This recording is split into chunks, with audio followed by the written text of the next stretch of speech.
can I ask you one more, bro? So like, yeah, this is okay. So you're my guest. You can but- take it okay, wherever you want to go. But so your origins, you were a stand-up.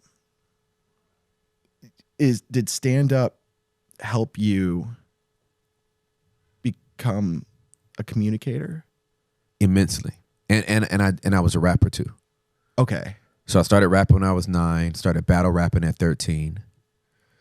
So you're a rapper before you did stand-up? Yes, I was. Okay. Yeah. Okay. And then when I was, I think I started doing stand-up when I was 22, like formally. People kept telling me I was funny. Yeah. And so I went and got a coach. Because comedians You mentioned that. Yeah, What yeah. is it, like a comedy coach? Yeah, for sure. Really? Yeah. In DFW, his name's Dean.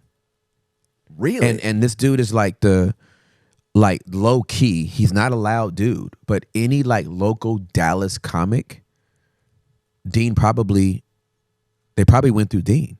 And he'll just punch it up for you, be like, "Hey, this is too long." Well, this is too short. he has like a 6-week class that you take with him. Wow. And so you meet like every week for 6 weeks.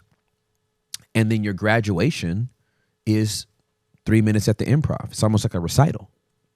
Wow. So you write all your jokes, and then he tells you like, no, like he won't let you do poop jokes. He won't let you do body jokes. Like he's like, and you can't, if you're gonna, and you can't be a dirty comic. Like he won't let you be dirty. He's like, you must learn clean, and then if you're great, you can be as dirty as you want. So you can't be a dirty. Can't be a dirty comic or a Christian comic. You just have to be a comic. Yeah, he won't. The dude is irreverential. Like he doesn't give a damn. Like don't do it. Like you know what I mean. So every week I would go in there with my bits, and he would be like, to your point, punch that up. You know, edit this. Yeah. It takes too long to get to your point. Like just get to it. Just get to the funny. Like nobody wants to hear this whole setup. Now, I'm a storyteller.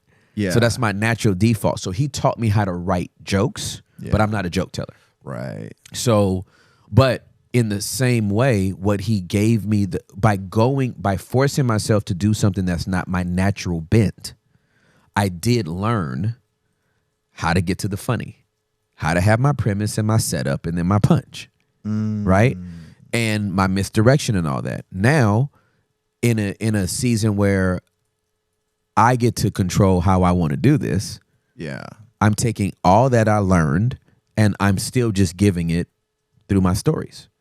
So I had all of that before preaching was like the thing that I knew, oh, God definitely wants me to do that. Really? So yeah. So preaching and stand-up comedy, somebody's going to think this is sacrilegious. I love it. They are about to almost, happen, I love it. They are almost identical. They are Yeah. almost identical. I don't believe there are any two purer forms of communication than preaching and stand-up comedy. You got the voice and the mic in the audience. That's it. Bill Burr used to say, "Oh yeah, he's doing that big church show in Houston." Yeah, he's got a church gig he does every week. Yeah. Absolutely. It's the same thing, right? You're building this rapport with your audience. There is something that you want to bring to them. All good comics bring tension to their material, right? Yeah. All good preachers bring tension to their material. It's so parallel. It is. I mean, it is literally.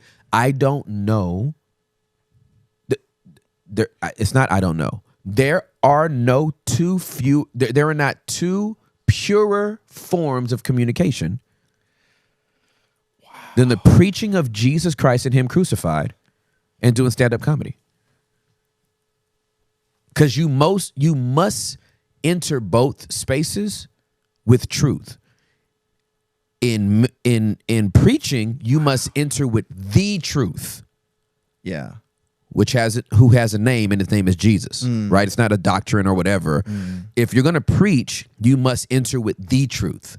If you're going to do comedy, you must enter with your truth. or they're going to sniff you out. If you bomb with your truth. Which is a weird thing for a brown guy to say. So, you know what I mean? Yeah. You do comedy. You get comedy, right? So, but think about you're right. it. If it's going to be the worst set of your life, let it be based on your truth, the truth of how you see the world. But if the worst time to bomb is when you go up there trying to give people what you think they want to hear. It has to start within here. It has to start with you. So in the same way, I can't get in the pulpit and tailor the message for what I think the people want to hear. That would be completely disrespectful to the truth of Jesus Christ. You don't tell a congregation what they want to hear. You tell them the truth of Jesus Christ. And in the same way, when I do a comedy set, I don't give a damn what your opinion about me or my material is.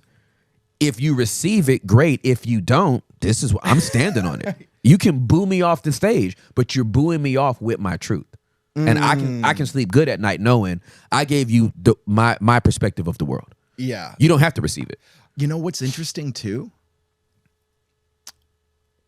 Is even the parallels of you getting to the place to, like, comedy, it's like open mics for years and years and years and years and years. It's true. You get bumped and you're Yeah. working your way. That's and exactly in the right. Church, Yeah. like, there's overseers. Oh, and, like, absolutely. You get 2 minutes here. That's and you exactly could do right. You get to do a 3-minute oversight. Yeah. Yeah. You know what I mean? You're It's just transitioning the so- service. Yeah. Right? Yeah. It's like you're the moosh boosh for the main course. It takes at least 4 to 5 years to you even getting comfortable in front of a group of I agree. people.